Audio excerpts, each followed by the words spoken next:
footsies over there, huh? GM. Anyway, welcome to Nation of Domination. We finally figured out our show name. It is Nation of Domination. We're all about low expectations. Low expectations and nothing to come from this show. Welcome to the Uncle Mike show, or Uncle Mike Studios, or Coast to Coast Studios. Coast to Coast. Jesus. I know. Anyway, we are here, Diff for it, GM and I. We have a lot to get to. We'll talk about who had a perfect game. Actually, two quarterbacks in the same game had a perfect game. Find out who it is. Chris Benson. Okay, well, you ruined the pre-sell. No one's going to watch it now. That's perfect because we don't really need to discuss that game. Well, we won't, but we'll talk about the impact of not one, but two QBs going perfect. A halfback is not a QB. I don't consider it to be a QB, but it is a quarterback stat here. Anyway, let's dive into this. Let's go into Twitters. Well, we'll go Twitters afterwards. We'll go to the first game here.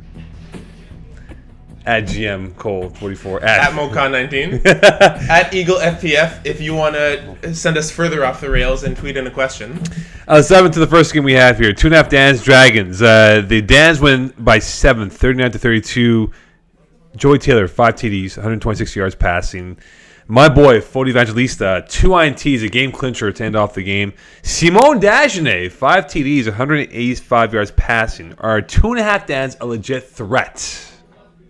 I think so. I think you can say what you want about their style of play. First of all, they have a fantastic defense. They generate interceptions every game. They have game breakers on both sides of the ball. What they do works for them. If it doesn't work for you, that's fine. It's gotten them this far. It's going to get them even further. I think that they're the real deal.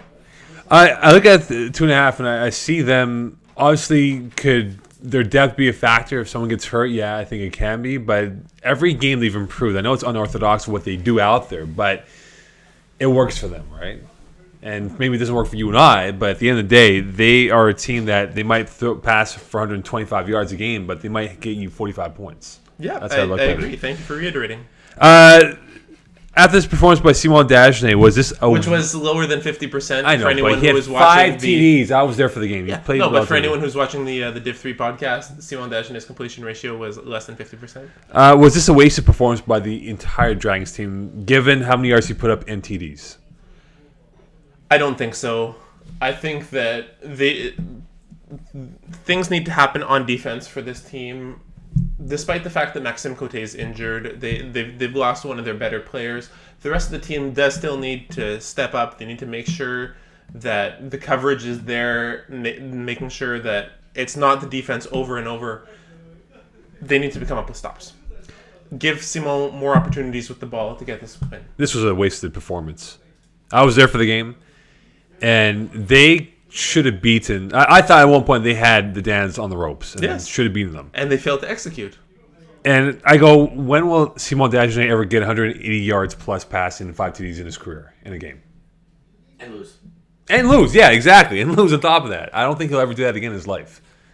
Even if he goes 6-on-5, he wouldn't do that. But the point is, this was an opportunity for the Dragons to put it all together and have a great team performance, and they just came up short when it mattered most, and they didn't execute when they had to on both sides of the football. Mm-hmm. Next game, the punt returners. Did you just answer your own question, by the way? Maybe. Punt returners against Eskimo Brothers. Now, the punt returners are coming off a big win over Shmoney last week, and they get another win over here, winning 29-13. David Fauché, two TDs, 71 yards receiving. Are the punt returners sneaky good? I don't know if they're sneaky good. I think that they haven't been getting the attention that they deserve. They have a lot of players who are very, very solid in the touch football circuit. They've been around this league before. David Fauché, one of the all-time best rushers in FPF. Danny Ostegui, former Division II receiver of the year. Fred Brunet.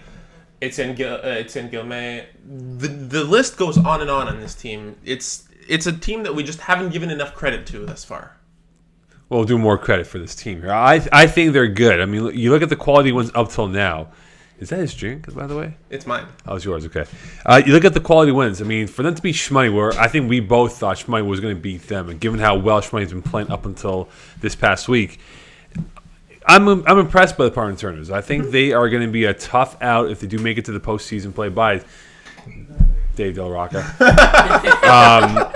I believe they will beat them. I believe that there will be a few teams along the way, and look at the schedule. We'll talk about the schedule here. They have 2 easy weeks coming up for them, but But afterwards is where they hit the teeth of what could be a very tough stretch of 4 games for them. So I think they could win out. But again, if they win out and have a high seed, it's well earned for what they've gone through. Sandlot Saints, Cream Team, Recipe for Disaster, Trap Stars, BMS Goats, Coyotes. Yeah, and look, I think they'll beat Sandlot Saints easily. And then that's when they hit the teeth. You got Cream Team, who I like. They are playing very good football right now. Jared Humphreys has been fantastic. Recipe for Disaster, up and down. Yes. You still know what team you're going to get week in, week out. But look at the last few games, though. Trap Stars, BMS Good Goats, defense. Coyotes. BMS can put up points. And you look at Coyotes, they can put up points themselves. Mm-hmm. So I think punt returners have a golden opportunity to prove a point to say, yeah, we are a top-tier team. Eskimo Brothers, on the other hand, have been underwhelming.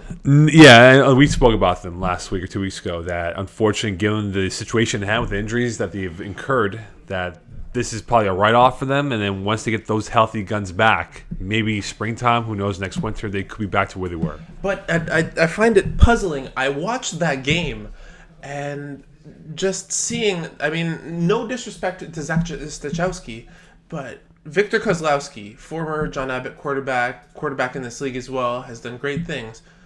Jeremy Mongeon-Duby, great quarterback of his own as well. I mean, I saw him lining up as slot back on my side, and I looked at him and I said, why are you not quarterbacking? I think that might even have been the difference in this game for them. It was close, but Stachowski failed to really complete on those key 3rd and 4th downs where it really made the difference. He went 13 for 21. I think that maybe a switch at QB would have been the difference for them. Well, if that's the case to be, then we look at the team right now. At the halfway point, they're 0 for 5, I believe, right now. They haven't won a game yet. But in hindsight, is it time to pull the trigger then and say, look, let's experiment with what we have. And if we come back in springtime, we know who our guy will be if Mitchell Muir's not healthy enough to come back for May. I think so. I think absolutely. I mentioned it last week. I would say it's definitely how they should proceed from here because this division is so tight already. Mustangs EG A Squad. Stangs win 25-21 over A Squad. Remy Jaguar 4 TDs, 160 yards passing. Kevin Loubet 3 TDs, 2 INTs. Did the bad Kevin Loubet show up this week? I'm really more impressed by the fact that there was enough with Remy Jaguar filling in for Top Gun Simon Vallée, that there's enough chemistry on this team. There's enough raw talent to overtake a squad team with a full roster. Going 13 for 25 wouldn't be necessarily the bad Kevin Loubet. 3 PDs as well. I think it had to do more with the fact that A Squad were on defense more than they were on offense, and you know that's when Kevin Loubet starts to get antsy as well. That's where you really have the undoing. I gotta look up the stat with Loubet in close games. I'm talking about games that are decided by 7 points or less and what his record is, but I don't think it's good. I really don't think it's good, and I think you're right that he develops that angst within himself where he doesn't execute when push comes to shove for a game-tying touchdown or a game-winning touchdown in this scenario. And it shows. It shows in the fact that this team, the A Squad, has some good players to work with, whether it's Yacoub Telemac or himself. Junior Luke, of course, who's a D tackle for the Carabin de Montréal, but yet is like a ballet dancer out there as a receiver. So I just don't know how they can lose a game like this before. So Mustangs DG, have they found their groove? They start off slow out of the gates, but now they've been winning some games of late here. Have they found their groove moving forward? I don't think you can argue otherwise because of the fact that they've won a game without their starting quarterback. I think that Simon Vallée, not there. So I think that right there, this team has come together as a unit enough to really take care of the reins in his absence. So yes, I think absolutely they have. Now the question is, do you stick with Jaguar or do you go out to Simon Vallée, who was having difficulty, I thought, with scorekeeping their games the first couple weeks that they weren't moving the ball as well as they are now? I would, right now, as much as I argued against it in the previous game, I would continue Simon Vallée. He's really the heart and soul of this team. It's where a lot of the magic happens with the Mustangs. It's been like that ever since the beginning of the seasons, back when they played in Division 5, whereas both Simon and Sam Nadeau-Putz, if I remember correctly. Yes. Any other D4 observations? We got a tweet from our boy, our homie, Doug Elvin, who was mentioning about the perfect game. Kearney McDoug? Doug McKernan? Doug McKernan. Oh, it was the Doug Evans. Okay, Kearney McDoug, my bad. Perfect game. He had 19 for 19, and of course his teammates, Chris Pisano had a great game himself, 2 for 2. And here comes Terry Town for some food. Impressed by the fact that he went 19 for 19, or the fact that, in your mind, they were just trash talking and being bullies out there against Lobster Dinner? Yeah, I think it's more impressive that they're making light of this game, despite the fact that they really ran up the score on Lobster Dinner. I think when a game is won by that much, you can experiment. I would have liked to have seen Chris Pansino take more of the reins as QB going. And he did, though, late in the game, and then Doug came back afterwards. I don't know why. Go figure. I don't think it was necessary in my opinion, but they had a great game. They won. They ran up the score. That's really all there is to say. I won't say, look, the scoreline is what it is, right? It was 53-31, but I just thought that they just executed when they had to. And when you look at Lobster Dinner, and even speaking to John Brown about this a while ago, not saying that the offense is behind the defense in terms of where they're at in the progression chart here, but they're going to have to rely on their defense to win them games. And they have solid defenders. I mean, they have Maxime Laflamme. They have Marc-Andre Paquin. There's a lot of depth and experience on this team. They have size as well. This is the first time we've seen a Lobster Dinner roster with this much size. They just need to know how to come together as a unit. I don't think it was running up the score, though. I just think, look at Shamrocks from top to bottom have game breakers. Jordan Alexis, his brother, Zach Alexis, who they look alike, by the way. It's crazy how much they look alike. You'd think they were brothers. Yes, I know. Go figure, huh? But every guy on that team is a every guy on that team is a game breaker. I mean, they were just connecting. They just didn't miss a beat at all in the two halves. And like, call it what you want. I don't think it was running up the score. They were, to be fair, they were number one in my preseason picks. So they're a great team. Okay, fair enough. Fair enough. Come up next, we will talk about what is the best division in Division 4. Find out who the best. Got it. Okay. Subdivision. Oh, what is the best division out there? Is it Conference A West, or is it going to be Division 4. Conference B East? Division 4. Stay tuned. This is Nation Domination with Eagle, GM, Terry Tam in the bullpen, and yours truly, Mocon. Stay tuned. Calling the Audible has been brought to you by the English Montreal School Board's DEAL program. Distance education for all learners will allow you to obtain your high school diploma or prerequisites for SAGEP or vocational studies from the comfort of your own home. It's never too late to go back to school. Learn anywhere at your own pace and get your diploma. Call 514-788-5937 for information or visit www.distanted.ca for more details. Colin?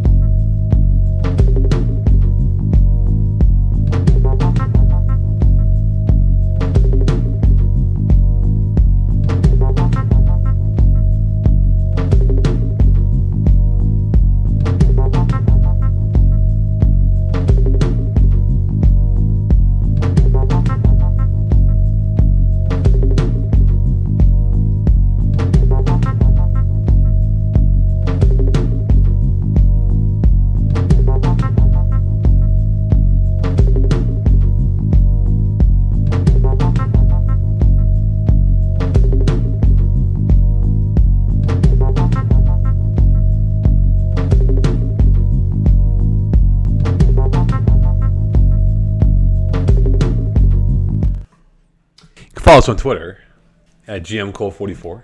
Nice segue. No worries. At Eagle Leading FPF. right in. I loved it. Eagle FPF, and of course, Mocon19. And don't forget, the Uncle Mike Show will be following You'll Never Walk Alone later on tonight. 9:15-ish is that we're looking at here, Eagle? 9:05 Eastern Standard Time for the Uncle Mike Show. Eastern Standard Laval time. Yes, 6:05 Pacific. Let's dive into the best division in Division 4. A little redundant. Conference A West, we have punt returners at 3-1, Trapsters at 3-1, Cream Team at 3-1, BMS Ghosts at 3-2, Recipe for Disaster at 2-2. The counter argument, you have this Conference B East, Malud at 4-0, Mustangs DG at 3-1-1, Game Changers at 3-1, and A Squad at 2-2. GM, the expert that you are, what is the best division amongst these two? I think right now it's hard to argue against the Conference A West. I really just tossed that one up out there. I wasn't sure between the two. Why are there 4 teams in 1 and 5 in the other, Mo? Well, the strength of what they have right now in terms of... 15. Oh, I only put the 4 teams out there. Because Conference B East has a team that has a negative... that is correct. So I think that alone makes my choice of Conference A West the right one. I think because of the fact that there's a lot of teams in Conference A, there's more teams struggling in Conference A than there are in Conference B. Seeing a sub-conference where there's so much talent and every team has a positive record, I think that alone is enough. Quality wins, and here's some key losses for them. Punt returners beat Shmoney not too long ago. That's a quality win for them. Trap Stars lost to BMS Goats, and that was a thriller last Saturday in Broadside, in which it went down. They were up, Trap Stars, and they blew the lead with literally 5 plays left. Cream Team crushed by Shmoney, and they defeated Recipe for Disaster. Goats crushed by 6 fast guys, and you're crisp, and that was no competition. Whereas you look at the Conference B East, Game Changers defeated Backyard Bullies, lost to Grip and Rip. A-Squad lost to Brothers. 1-point game. Yeah, and A-Squad lost to Brothers. That's pretty much the quality wins and losses up till now. When I've seen pretty much the entire aforementioned teams we've listed here, I think that West looks stronger on paper here, but I think the quality of where we're going is the East, because I think Malud can be a dark horse team. Mustangs DG now playing better than where they were before. Game Changers, I think we both agreed they got off the slow start, but they added some guys to this team. Marco Bertoli has been a difference maker for them. Phil Kovacic as well has been a fantastic player for them. I just think that the East right now is, in my opinion, the better of the two divisions. I'm going to disagree with you. I do like Conference A West a little bit more. I think the depth of the players as well is a bit more indicative. But, okay, well, you talk about the depth of the players, right? Eagle saying he likes Division 1. Ha ha. Very nice, Eagle.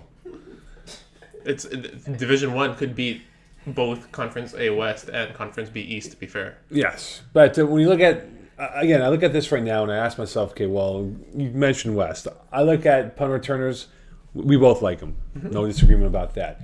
Trap Stars, they blew a late game against BMS Ghost. Should have never lost that game, and they did. I'm still on the fence with them as well. Cream Team, good team here, but again, we talk about the fact that they lost a bad one not too long ago. Yes, Eagle. Could a Hall of Fame D14... Shut up, Eagle. Eagle, man. What are you here for, Eagle? BMS Ghosts, so Recipe for Disaster. Again, two teams maybe find their mojo now, but I look at my East. I look at those 4 teams right now. All right, Eagle. Why is he giggling for? Because it's distracting you. Because you're paying attention, it's working. Damn you, Eagle. Anyway, maybe my 2-goal messy. Back to where I was talking about. Again, point being is this. I think right now, when you look at those 4 teams in East, I think one of those 4 teams could be going to the show in mid-April in Broadside, Quebec. How many wins will it take to win the division then? So between the two that we're discussing right now, we'll go division by division. We'll go with West first right now. We'll get the Geratron 3000 looking at the standings as we speak and where each team is ranked right now. West, 3 wins. So 3 wins right now at midway point, give or take. How many wins to win that division? So for Conference A West or East? We'll go Conference A West first. We're talking about those 2 divisions. Okay, so I think for this one it's going to be 9. You have 4 teams tied with 3 wins.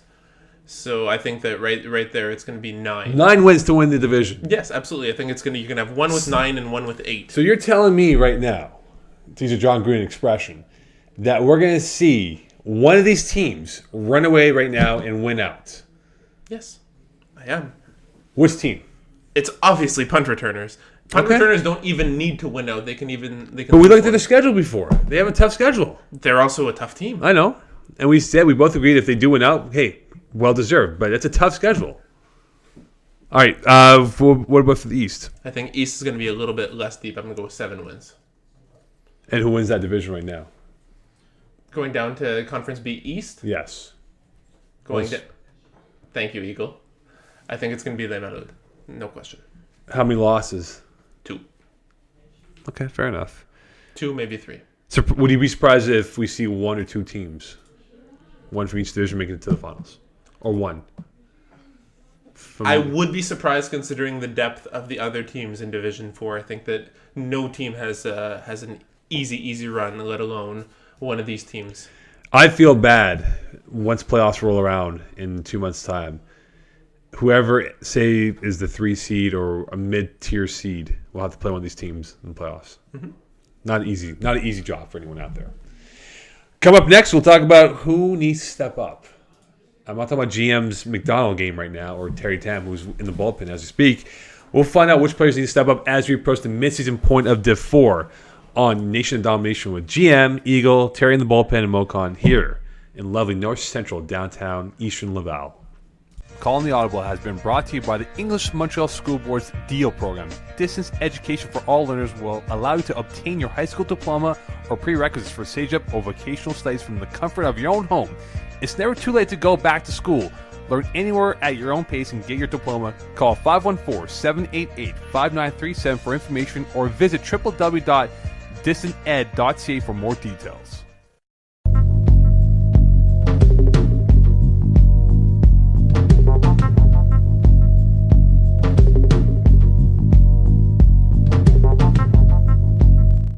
Back to Nation and Domination. Don't forget, a reminder, we have the Uncle Mike Show coming up in about 45 minutes time, and we have You'll Never Walk Alone right after this show, Nation and Domination. And a reminder, there is no Div 1, Div 2 podcast tonight. What is the name of your show, by the way? The Truth. The Truth with Vince Nardone. It's an actual title. GM featuring Vince Nardone. So I want to make sure I got that clarified. So no Div 1, Div 2 podcast tonight. Due to unforeseen The circumstances. Truth, featuring GM and Vince. Think about it. Yeah. Here we go. Not tonight. They'll be back next week. So a reminder of what is coming up in the next hour and a half or two here in North Central, Eastern downtown Laval. Let's talk about players who need to step up. You can tweet us as well. GM Cole 44, of course, Eagle FPF, and Moco 19 for your tweets out there. GM, let's talk about which players need to step up and play better to put their team in position now for a playoff run. I'll give you the first statement. Pertaining to the Coyotes, everyone not named Josh Feeder, yes or no? I'm going to say no on this one. I think it has to be, if there's anyone who has to step up, it would have to be Sammy Feeder. I think he needs to get the ball to these other receivers. I don't think it's their fault. I don't think it's they who need to step up specifically. I think he just needs to evenly distribute the ball a little bit more, which will elevate them from good team to great team in Division 4. I'm surprised you picked Sammy Feeder. I think the Coyote receivers have to play better. I think Sammy's done a good job. He's got to get the ball to them. Yeah, he does get the ball to them, though, right? I mean, they've made some clutch throws. If you bring up the receiving stats for... Aside from Josh Feeder, who's playing... Well, he had a fantastic start to the year. You look at the Geritron 3000, he has 28 catches. He has 14 more catches than anyone else on the team. But you know what? Why not the receivers put themselves in position to make a play then?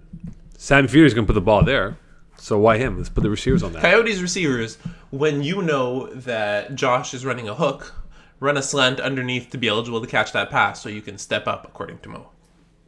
I said. If he's the main target on that team, they're going to feed him the ball. But Sammy's got to look at... 37% of his completions go to his brother. That's quite a big percentage. One, almost more than one third. More than one third. All right, Eagle. Look, I think at the end of the day, we talk about. We're allowed to disagree on things. I know. You can think they can step up. I think it's more on the shoulders of Sammy Feeder. I think it's more on the receivers. Get open, man. Get open for Sammy Feeder. Find yourself open and go from there. Alex David, show me your TDs. Needs to step up, yes or no? I think so. There needs to with Danny O'Donnell out on this team.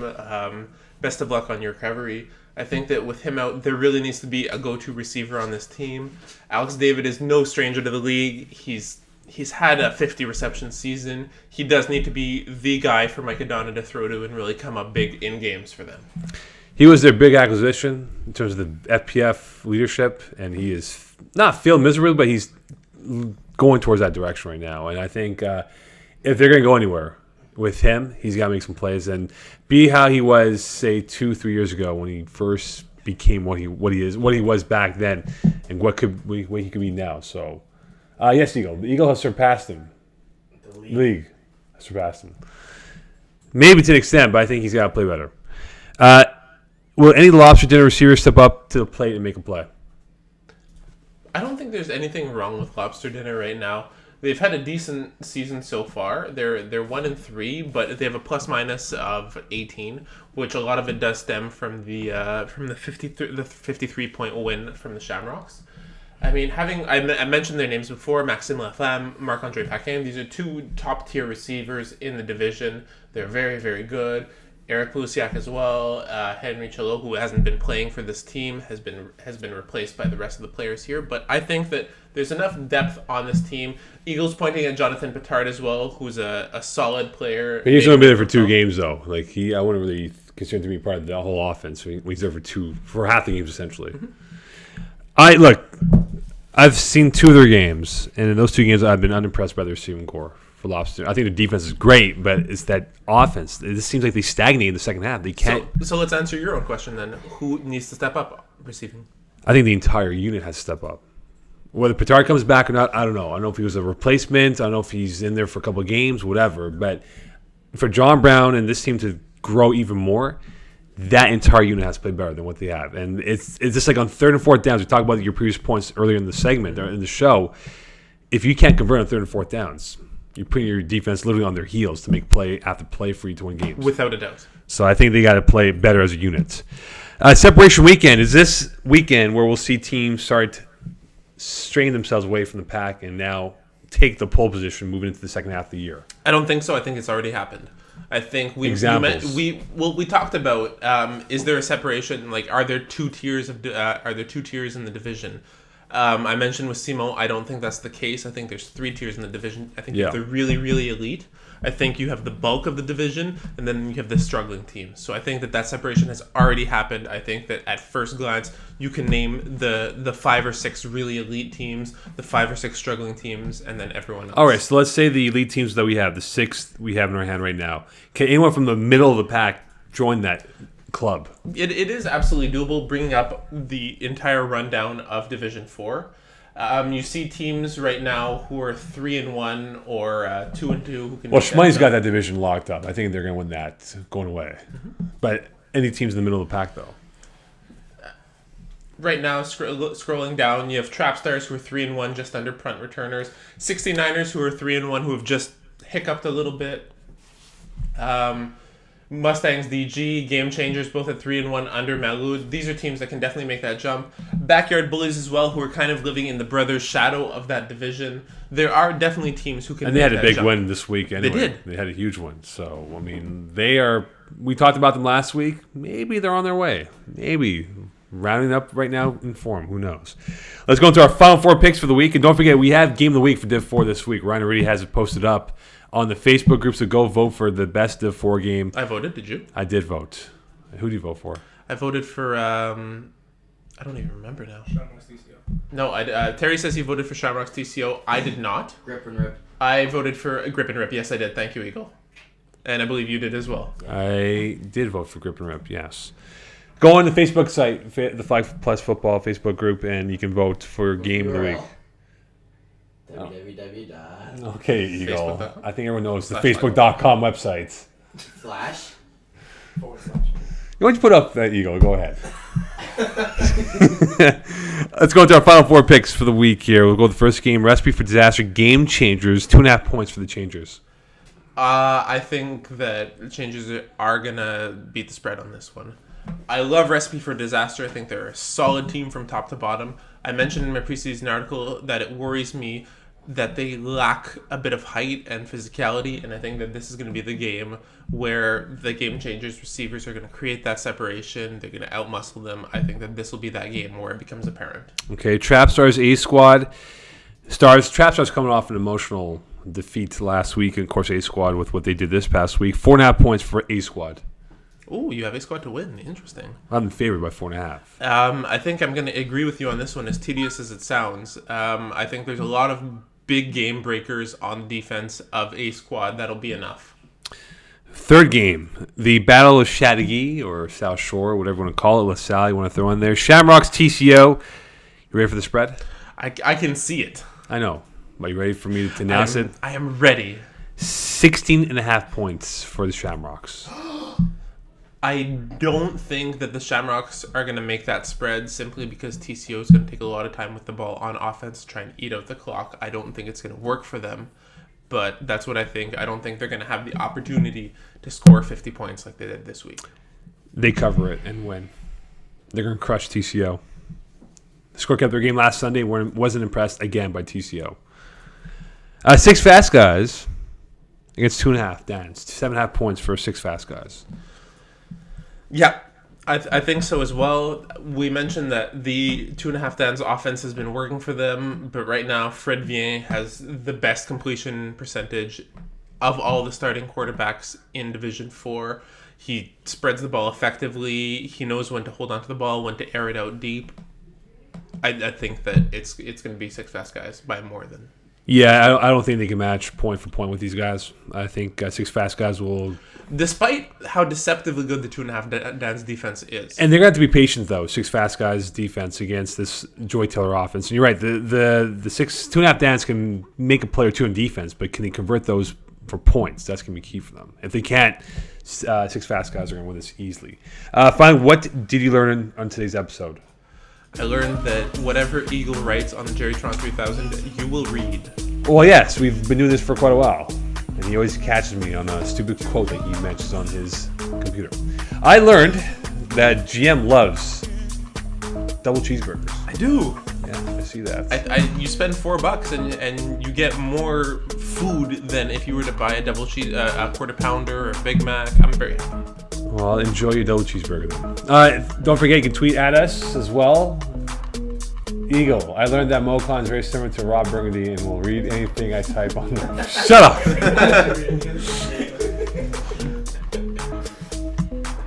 You can follow us on Twitter at GMCole44, Eagle SPF, Mocon19. Coming up next, it is You'll Never Walk Alone with Terry Tam and I for the Div 5 podcast. Following that is the Uncle Mike Show. No Div 1 and Div 2 podcast, the truth that is, with Vince and GM. That'll be off for this week. Without further ado, good morning, South Korea.